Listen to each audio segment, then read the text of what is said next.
For those of you thinking that you cannot unseat a sitting president at the tribunal, think again or get ready to be shocked. The truth is, in the face of overwhelming evidence, there's really nothing the judges can do. It is only when matters that are before the court are not proved beyond reasonable doubt, then the case is left to the prerogative of the judges. That is when you can assume that kind of assumption that you cannot unseat a sitting president at the tribunal. Look, before now, there has never really been a contest at the tribunal. There has never really been.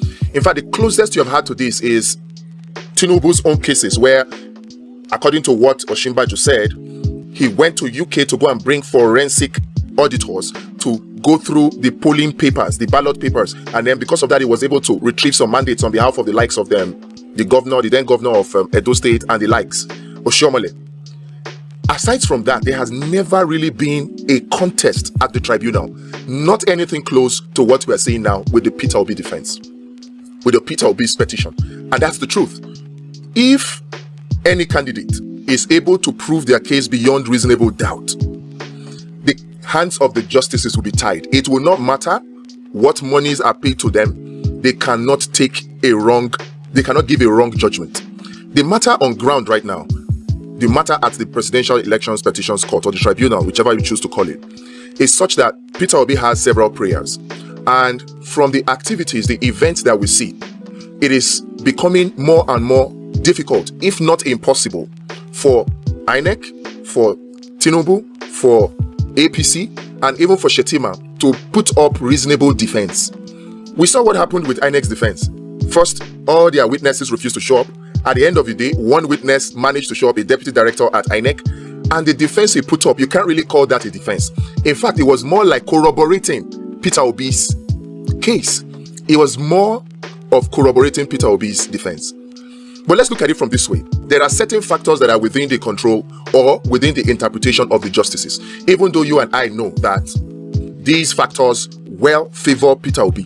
But some of these factors are still within the prerogative of the justices based on the constitutional rule of the justices. Such factors as 25% of the FCT. You and I know, and majority of Nigerians know, that 25% of the FCT is a constitutional requirement based on two previous judgments of the Supreme Court on the matter, cases that were presented by Buhari. Based on those two, we know that 25% of the FCT is the requirement. But then again, the Supreme Court is the highest court in the land, and the Supreme Court is vested with the responsibility of interpreting the law. And if the Supreme Court has interpreted that to be a condition before, it is still well within the prerogative of the Supreme Court to interpret it however they want to. So that 25% case is one of the grounds that, in my opinion, falls on the prerogative of the judges, regardless of what you and I think. The second ground, which is the disqualification of Tinubu, a previous antecedent that we have seen is that the Supreme Court has ruled that in the case of PDP, that PDP or Atiku is not a member of the APC, so he cannot meddle in its affairs, thereby ruling that PDP did not have low-cost stand-eye, and then throughout the case. So based on that as an antecedent, we can also just look at it. It's not final, but 50-50%, we can say that it is within the prerogative of the justices or the judges to say or determine that case otherwise. And it goes on for several other conditions. But you see the condition that is not dependent on the prerogative of the justices. You see those Form EC 8As. It does not depend on the prerogative of the judges. The judges, upon seeing the Forms EC 8As, by the time all the Form EC 8As are collated, from what we have seen in Lagos and all the extra votes for APC removed, in Plateau and all the extra votes for APC removed, in Rivers and all the extra votes for APC removed, just those three states alone, the Form EC 8A figures already shoots Peter Obi ahead.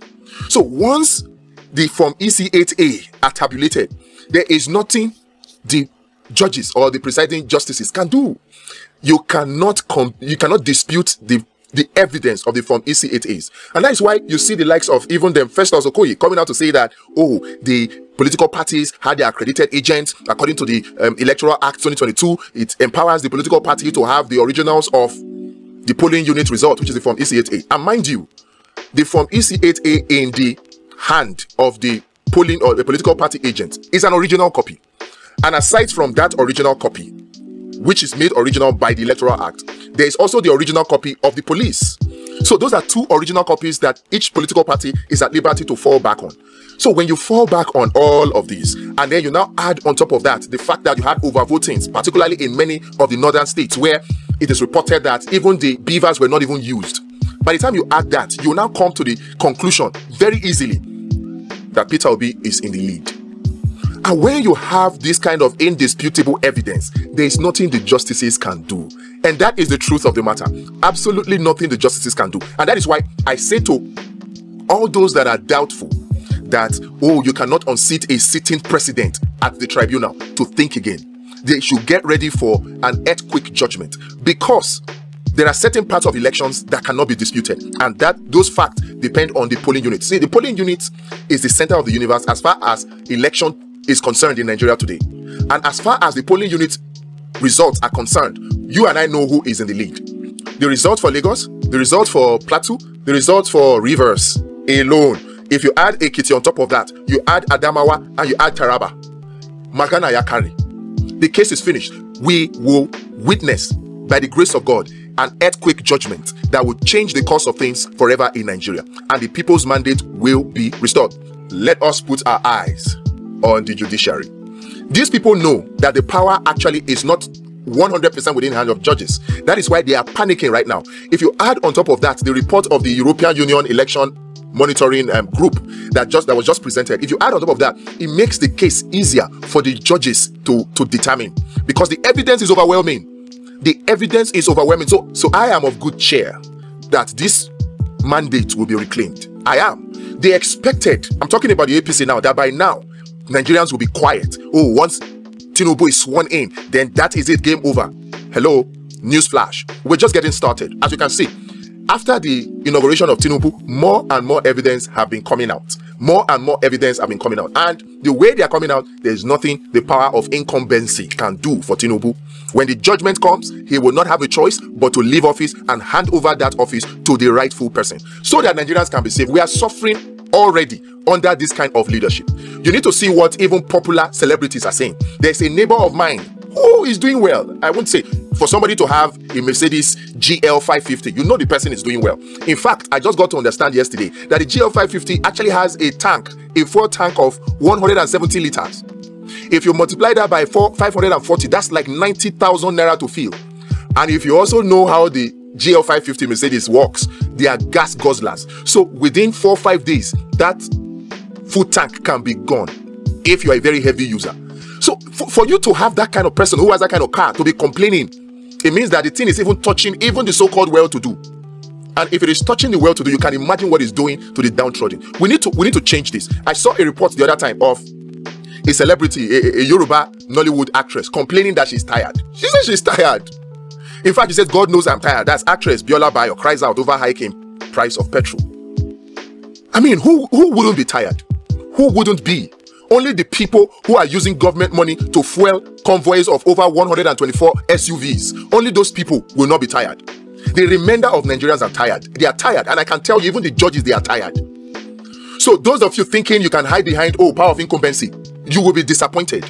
Because when evidence is overwhelming, such as we have now, there's little the judges can do. And because the matter even affects the judges or the justices, they will do the right thing. By the grace of God, they will do the right thing, because our eyes are on the judiciary right now to do the right thing and save Nigeria's democracy.